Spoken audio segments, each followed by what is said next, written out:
Anthony watched his 7-year-old daughter, Lucy, as she sat quietly on the edge of her bed, staring at the floor.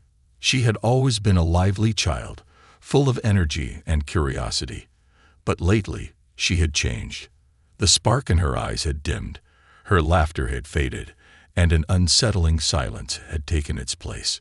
It was early morning, and the sun filtered through the curtains, casting soft golden light across the room. Normally, Lucy would be up and ready, excited to go to school, chatting nonstop about her favorite cartoons or the new storybooks she wanted to read. But today, she sat motionless, her little hands gripping the hem of her dress so tightly that her knuckles turned white. Anthony knelt before her, brushing a stray curl from her face. "Hey, princess, are you feeling okay?" he asked gently. Lucy flinched slightly at his touch, something that sent a cold wave of worry through him. She wasn't sick, at least not physically, but there was something weighing on her, something she wasn't saying. "Daddy," she whispered, her voice barely above a breath. "Yes, baby." She hesitated, then shook her head. "Never mind." Anthony frowned. He had noticed this change in her over the past few weeks. The way she came home exhausted, yet didn't play like she used to. The way she barely spoke at dinner. The way she clung to him when he dropped her off at school, almost as if she was afraid to be left behind. "Lucy," he said, cupping her tiny hands in his, "you know you can tell Daddy anything, right?" Her lip quivered, and she looked up at him, her big brown eyes filled with something that made his stomach twist. "Fear. Daddy, if I'm not a good girl, will you still love me?" The question hit him like a punch to the gut. He blinked, stunned. "Lucy, sweetheart, what are you talking about? You're always a good girl." "But what if I'm not?" she whispered, her fingers tightening around his. "Would you still love me?" Anthony swallowed the lump in his throat and pulled her into his arms, holding her close. "I will love you no matter what. Nothing will ever change that. Okay?" She nodded, but he could feel her tiny body trembling. He wasn't convinced she believed him. After a moment, she pulled away and wiped her eyes quickly, as if trying to hide her emotions. "I have to get ready for school," she said softly. Anthony watched her carefully, his mind racing with questions. What had made his daughter feel like this? Who had made her doubt his love? As he drove her to school, Lucy sat silently in the back seat, staring out the window. Normally, she would hum along to the radio or talk about her favorite parts of school. Today, she was quiet, too quiet. When they arrived at the school gate, Anthony put the car in park and turned to face her.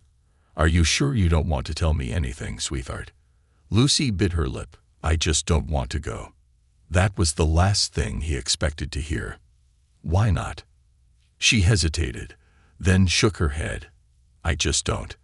Anthony reached out and squeezed her hand. "Lucy, if something is wrong, I need to know.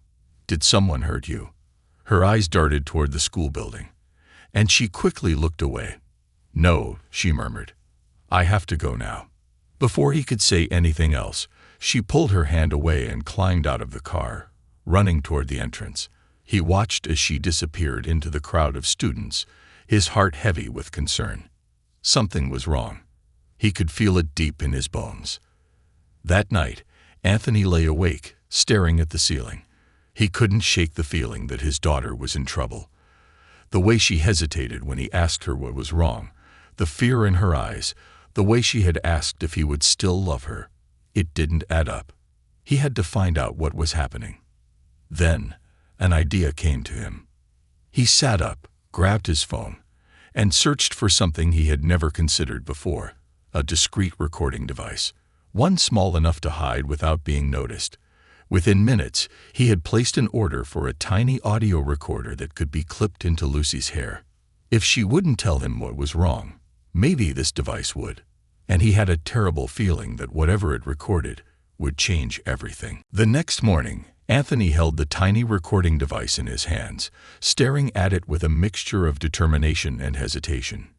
He never thought he'd be the kind of parent who would resort to something like this, but his gut told him he had no other choice. Something was wrong with Lucy, and she was too scared to tell him what. If this was the only way to protect her, he had to do it. When Lucy came downstairs for breakfast, she looked as tired as she had the day before. Dark circles framed her innocent eyes, and her small shoulders slumped as she climbed into her chair. Anthony's heart ached at the sight. "Morning, Princess," he said with a smile, trying to keep his voice light. "Morning," she mumbled, pushing her cereal around with her spoon instead of eating it. Anthony took a deep breath. He had to be careful with how he did this. "Hey, your hair looks really pretty today," he said casually. Lucy blinked up at him in surprise. "It does?" "Yeah, it does. But I was thinking, what if we do something fun with it today? Maybe a little braid, just for Daddy." Lucy hesitated, then nodded slowly. "Okay." Anthony smiled and gently took a section of her soft brown curls, weaving them together as carefully as he could. With steady hands, he clipped the tiny recording device into the braid, making sure it was hidden. He felt a pang of guilt, but he pushed it aside. This was for her safety. "There," he said as he finished. "You look perfect." Lucy gave a small smile, but it didn't reach her eyes. The drive to school was just as silent as the day before. Lucy stared out the window, clutching her backpack in her lap. Anthony wanted to ask her again if something was wrong, but he knew she wouldn't answer. He had to wait for the recorder to tell him instead. When they arrived at school, Lucy turned to him just before getting out of the car. "Daddy?" "Yes, sweetheart." Her lip trembled. "I love you." Anthony felt a lump form in his throat. "I love you too, baby, always." She nodded and hurried out of the car, disappearing into the school building. Anthony sat there for a moment, staring at the entrance. His hands gripped the steering wheel as a wave of unease settled over him. He had a sinking feeling that whatever he was about to discover, it wasn't going to be easy to hear. The hours dragged on. Anthony couldn't focus at work. He checked the time every few minutes, counting down until it was time to pick Lucy up. Finally, the school day ended, and he drove straight to the school, arriving earlier than usual. When the doors opened, Lucy walked out with the other students, her small frame barely visible among the crowd. Her face was pale, and she moved quickly, her head down, as if she was trying to make herself invisible. Anthony got out of the car and waved. "Princess, over here." Lucy looked up, and the second she saw him, she ran straight into his arms. He could feel her tiny body trembling against his. "What's wrong?" he asked gently. She didn't answer. She just held onto him tightly, as if she never wanted to let go. Before Anthony could say anything else, a voice called out behind him, "Mr. Anthony." He turned and saw Mrs. Dawson, Lucy's teacher. She was an older woman with neatly tied-up hair and cold, sharp eyes. There was something about her presence that made Anthony's stomach twist. "Hello, I'm Lucy's teacher," she said with a polite smile. Anthony nodded. "Yes, nice to meet you." Mrs. Dawson glanced down at Lucy, who was still clinging to him. "Lucy is a very sensitive child," she said, her tone neutral but carrying an undertone that Anthony didn't like. He frowned. "What do you mean by that?" Mrs. Dawson gave a small shrug. "She struggles to get along with others. Sometimes she doesn't listen. I think you should encourage her to toughen up a little." Anthony felt Lucy grip his shirt tighter. His jaw clenched. "I always teach my daughter to be kind," he said firmly. "If there's a problem, I hope the school is offering support rather than criticism." Mrs. Dawson gave a tight-lipped smile. "Of course, just something to consider." Anthony didn't respond. He simply held Lucy's hand and led her to the car. The drive home was silent. Lucy stared out the window again, her small fingers picking at the hem of her dress. Anthony's grip on the steering wheel tightened. When they got home, Lucy went straight to her room.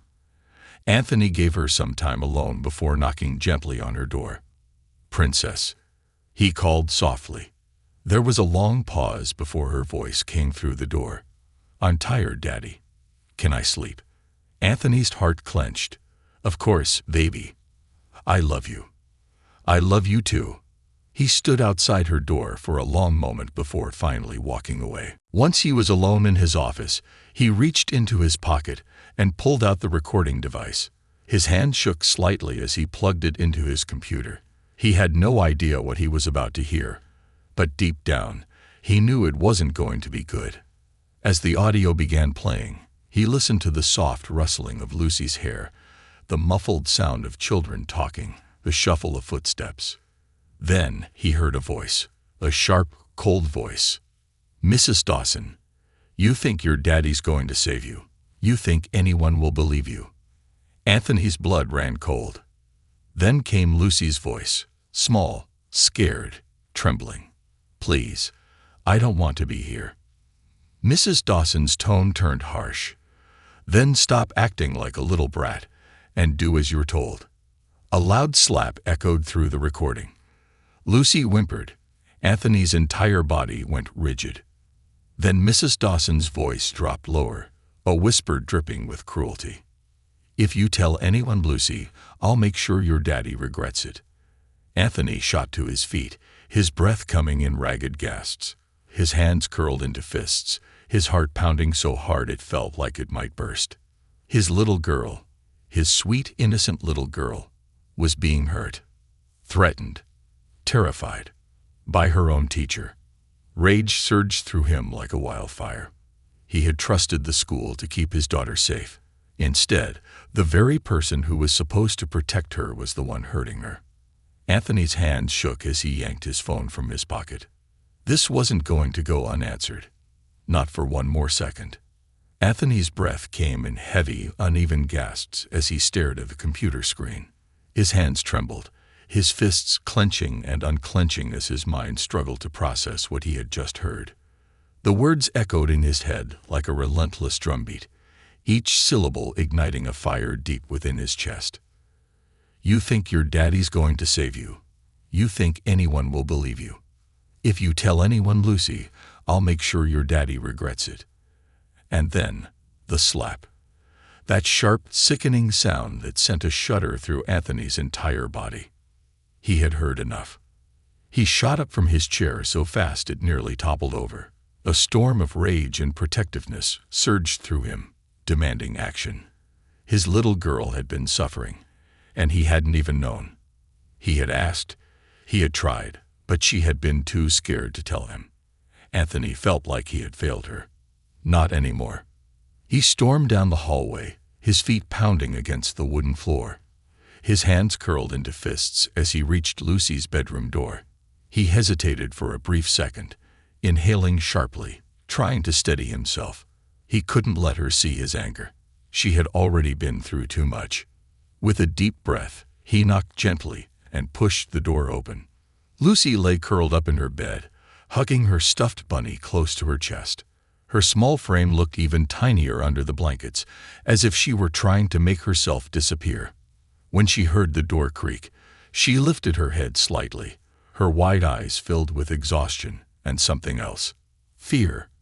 Anthony's heart shattered all over again. "Hey, princess," he said softly, forcing his voice to remain calm despite the storm raging inside him. "Can we talk for a minute?" Lucy hesitated, then slowly sat up, still holding onto her stuffed animal. "Okay," she whispered. Anthony crossed the room and sat on the edge of her bed, taking one of her tiny hands in his. It felt so small, so fragile, but he knew his daughter was stronger than anyone realized. She had been carrying this weight alone for too long. "Lucy," he began, brushing a curl from her face, "I need you to be honest with me, okay?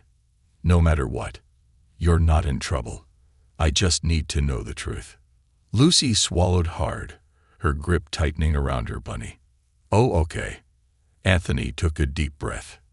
"Is Mrs. Dawson hurting you?" Lucy's entire body went rigid. Her eyes darted down to her lap, and she bit her lips so hard that Anthony worried she might draw blood. She didn't answer, but the silence spoke louder than words. Anthony's throat tightened. He gently lifted her chin, forcing her to look at him. "Sweetheart," You don't have to be scared. Daddy's here.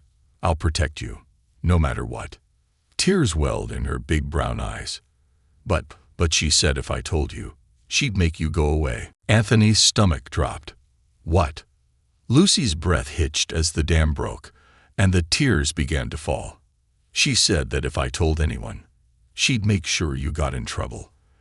That you'd have to leave me forever. Her tiny shoulders shook. "I don't want you to go away, Daddy." A white-hot rage burned through Anthony's veins.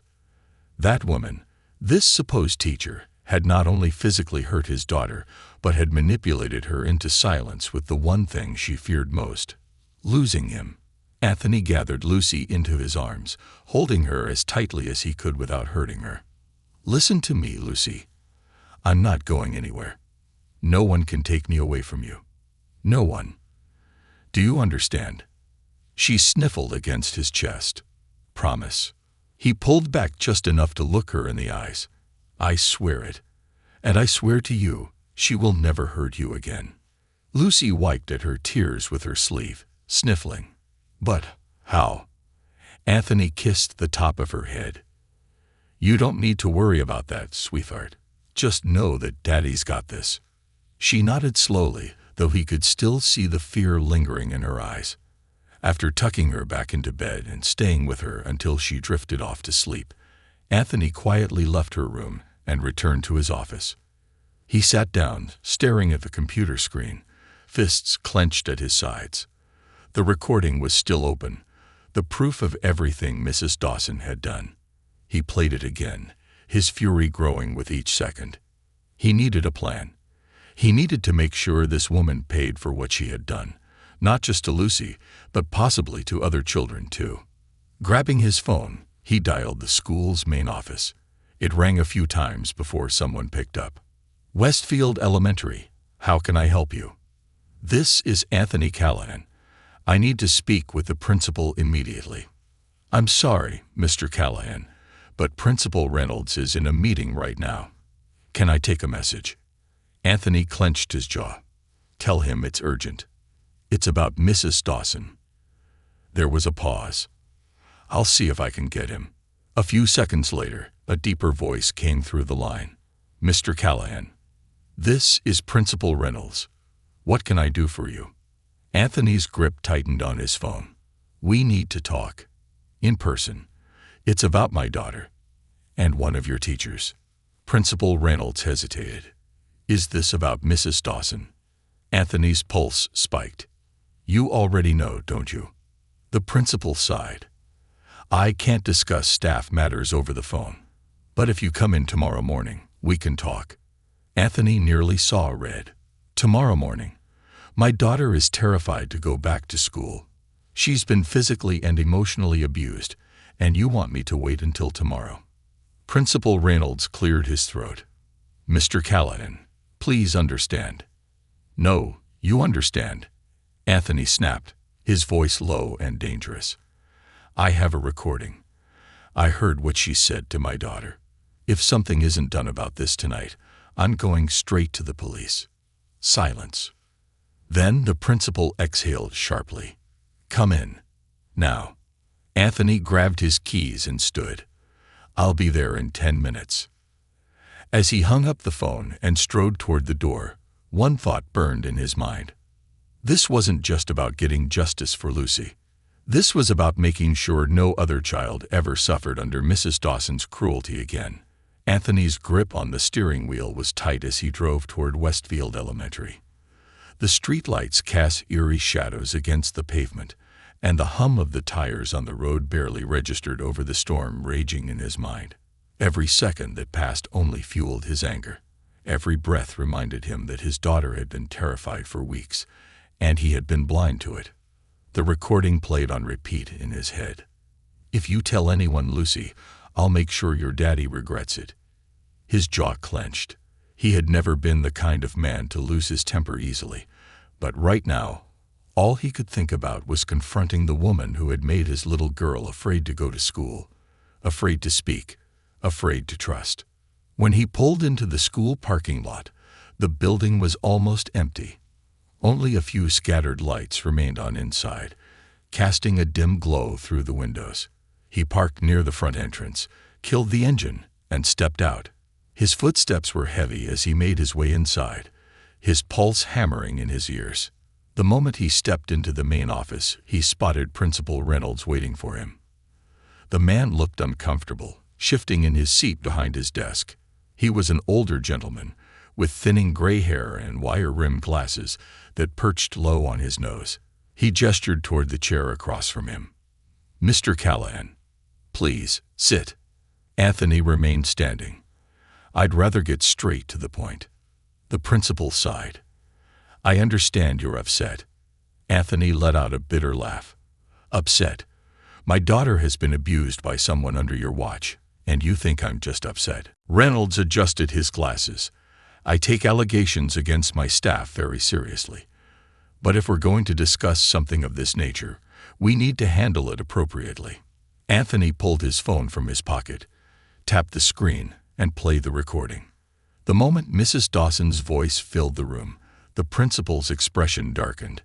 He listened in silence, his fingers interlaced on the desk in front of him. The recording captured everything: the intimidation, the manipulation, the threats, and then the slap. Reynolds slowly exhaled as the recording ended. Anthony stared at him, his hands trembling with barely contained rage. "Now do you see what I'm talking about?" The principal didn't answer immediately. He leaned back in his chair, rubbing his temples. "Mr. Callahan, this is serious." "No kidding." Reynolds glanced toward the door, as if making sure no one was listening. Then he looked back at Anthony, lowering his voice. "You have to understand, Mrs. Dawson has been with this school for over 20 years. She has a strong reputation, and while I've heard rumors, no one has ever provided proof." Anthony's stomach twisted. "Rumors?" The older man hesitated, then nodded. "There have been concerns before. Other parents have mentioned odd behavior, but nothing concrete. Some children have displayed signs of fear, but without direct evidence, there was nothing I could do." Anthony leaned forward, pressing his hands against the desk. "Well, now you have proof. So what are you going to do about it?" Reynolds exhaled heavily. "She'll be placed on immediate leave while we investigate." "That's not enough," Anthony snapped. "This woman hit my daughter. She threatened her. Do you really think she's going to stop just because you tell her to stay home for a few weeks?" The principal hesitated. "What do you suggest?" Anthony's fingers curled into fists. "I'm going to the police." Reynolds sat up straighter. "Mr. Callahan." "No," Anthony cut him off. "You had your chance to handle this quietly. But if you've already had complaints and still let this woman teach, then I don't trust you to handle it at all. I'm reporting her." Reynolds opened his mouth to respond, but before he could, the office door suddenly swung open. Anthony turned, his body tensing. Standing in the doorway was Mrs. Dawson. Her sharp, beady eyes darted between the two men, suspicion flashing across her face. Her hair was tied back into its usual tight bun, and her expression was as cold as ever. She looked at Reynolds first, then shifted her gaze to Anthony. "What's going on here?" Her voice was laced with forced politeness, but there was an unmistakable edge to it. Anthony felt his blood boil at the mere sight of her. The woman who had dared to lay a hand on his child. The woman who had made Lucy feel so small, so terrified. He clenched his fists so tightly his knuckles turned white. Reynolds cleared his throat. "Mrs. Dawson, we need to discuss something." Her expression didn't change. At this hour, Anthony took a step forward, his voice dangerously calm. "We know what you did to Lucy." For a split second, something flickered in her eyes, something dark. But she quickly masked it with an innocent tilt of her head. "I'm not sure what you mean." Anthony's grip tightened on his phone. "I have proof," he hissed. "A recording of everything you said to her, of everything you did." Mrs. Dawson's face remained composed, but Anthony saw her jaw tighten. Reynolds stood up. "Mrs. Dawson, until we get to the bottom of this, you're officially on leave." Her lips pressed into a thin line. "I see." Anthony expected her to argue, to deny, to beg for a second chance. But instead, she simply stared at him for a long moment before a small, unsettling smile crept onto her lips.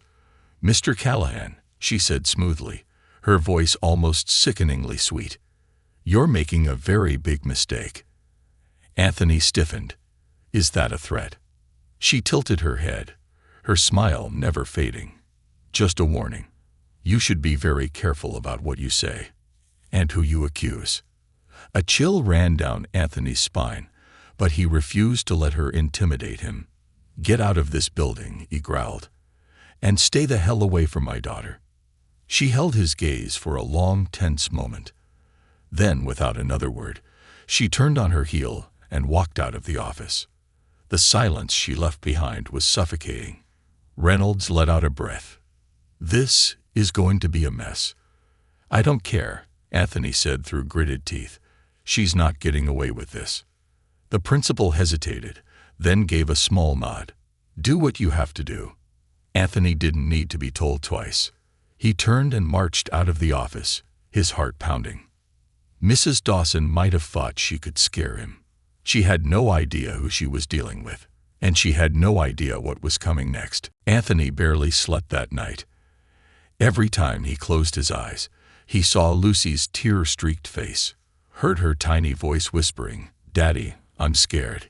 He had never felt so helpless before, and the helplessness burned into anger.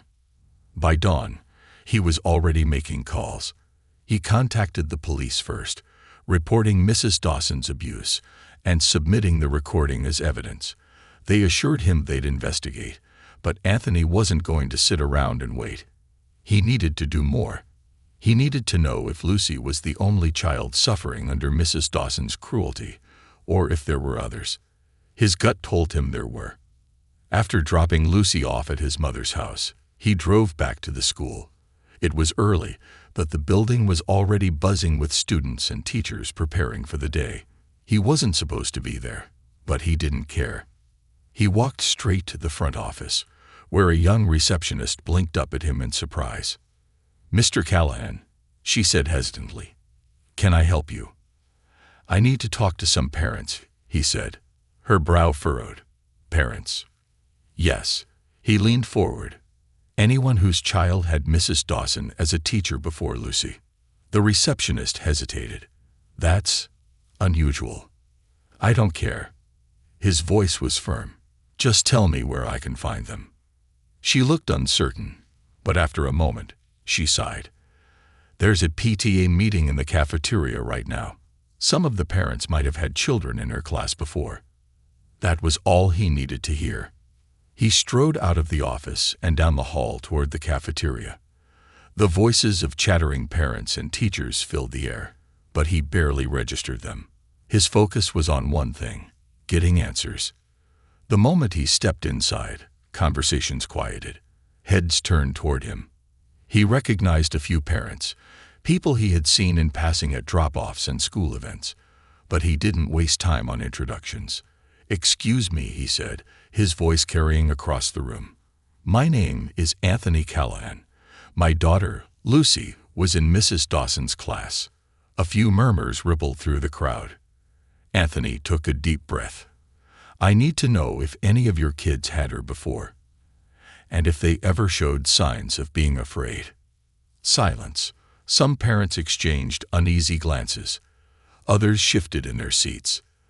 Then, finally, a woman with tired eyes and a worried expression stepped forward.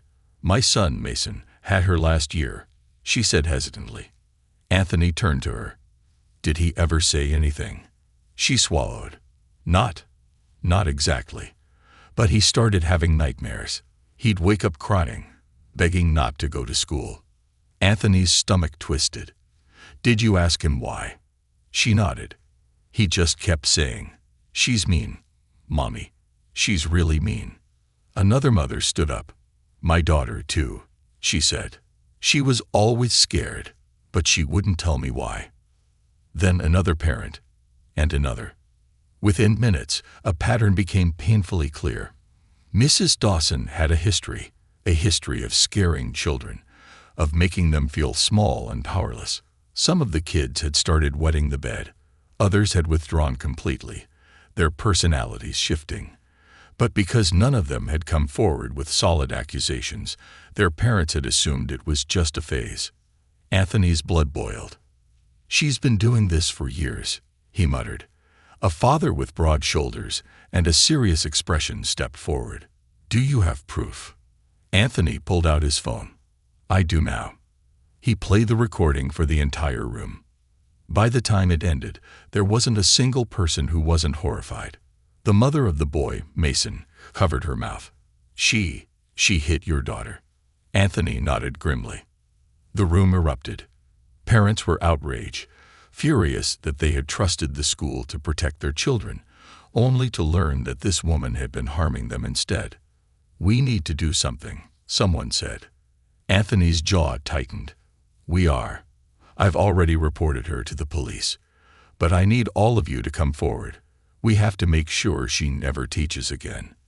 There were murmurs of agreement. Then Mason's mother spoke up. "I'll go on record." "So will I," another parent said.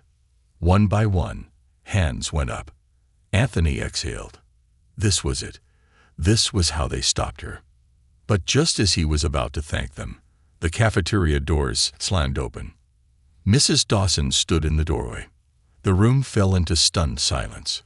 Her sharp gaze swept across the crowd, landing on Anthony. Her lips curled into a slow, knowing smirk. "You're making quite the scene, Mr. Callahan," she said smoothly. Anthony took a step forward. "You don't belong here." "Oh." She tilted her head. "I think I do. You see, I just had a very interesting conversation with the superintendent." A hush fell over the room. She held up a piece of paper. "Turns out, someone has been making very serious accusations against me. But the problem is, I have friends in high places, and unless there's solid, undeniable evidence beyond a simple recording, well," her smirk widened, "you might find this battle harder to win than you think." Anthony's fists clenched. She wasn't backing down. She wasn't scared. And worst of all, she was right. Because as powerful as the recording was without an actual video, without more proof, she could claim it was manipulated. And with her connections, she might just get away with it. Not if Anthony had anything to say about it. Anthony stared at Mrs. Dawson, his mind racing. The confidence in her smirk, the way she held herself, it sent a cold realization through his veins. She had done this before. She had gotten away with it before. But not this time. The parents around him murmured in shock and outrage, but Anthony knew anger alone wouldn't be enough. Mrs. Dawson had friends in high places, and she had just made it clear that she was ready to fight. He needed to be smarter. He took a slow breath, forcing himself to stay calm. "You think you can walk away from this?" he asked, voice steady. She chuckled. "Oh, I know I can. Because people like me, we don't lose." She glanced around the room. "What do you have, Anthony?" "A few paranoid parents. A shaky recording. That's not enough." Anthony clenched his fists. She was right, for now. But she didn't know everything. "Then I guess I'll just have to get more," he said. Mrs. Dawson raised an eyebrow. "And how do you plan to do that?" Anthony stepped forward, lowering his voice so only she could hear. "Because you made one mistake, Mrs. Dawson." He met her gaze with unwavering determination. "You messed with the wrong father." For the first time, something flickered in her eyes. Doubt. It was enough. She scoffed, flipping her hair over her shoulder. "We'll see about that." Then, with one last smirk, she turned and walked away, leaving the room buzzing with tension. Anthony wasted no time. He turned to the parents. "We need to move fast. She's going to do everything she can to cover this up." Mason's mother stepped forward. "What can we do?" Anthony exhaled. "We need more evidence. Real, undeniable proof that she's been abusing these kids." A father spoke up. "You mean like video footage?" Anthony nodded. "Exactly." A few parents hesitated. But how? That was the question. They couldn't just walk into the school and install cameras. But then, an idea sparked in Anthony's mind. Lucy's hair. The recording device had worked once. But if they could get a small camera, one that could go unnoticed. He pulled out his phone, searching quickly. Within moments, he found what he was looking for. A tiny, wireless pinhole camera, small enough to be hidden in a child's clothing or accessories. "This," he said, showing the screen to the parents. "This is how we get her." Mason's mother's eyes widened. "You want to put that on Lucy?" Anthony's heart ached at the thought, but he nodded. "It's the only way." There was silence. Then, slowly, one by one, the parents nodded in agreement. That night, Anthony ordered the camera. It arrived the next day. Lucy sat on the couch, watching as he carefully unboxed it. "Is that for me, Daddy?" she asked softly. Anthony looked at her, his heart tightening. "Yes, sweetheart, but only for a little while, just until we make sure no one can ever hurt you again." She hesitated. Then, with a small nod, she whispered, "Okay." He installed the camera in a small clip, one that could be easily attached to her hair. It was so tiny that even Lucy, looking in the mirror, couldn't tell it was there. That morning, as he dropped her off at school, he held her hands tightly. "Remember, Princess, you don't have to do anything. Just be yourself. We're going to fix this, okay?" Lucy nodded. "Okay, Daddy." He kissed her forehead. "I love you. I love you too." Then she turned and walked through the school doors. Anthony raced home, his laptop open and connected to the live feed. And then he waited. For the first half of the day, nothing happened. Lucy sat at her desk, doing her work quietly. Mrs. Dawson occasionally passed by, her cold presence looming, but she didn't say much. Anthony's frustration grew. "Come on, show your true colors." Then, just after lunch, it happened. Lucy raised her hand to ask a question. Mrs. Dawson turned to her, and for a brief second, her face twisted into something dark. "What is it now, Lucy?" she snapped. Lucy shrank back. "I just—" "Speak up," Mrs. Dawson interrupted harshly.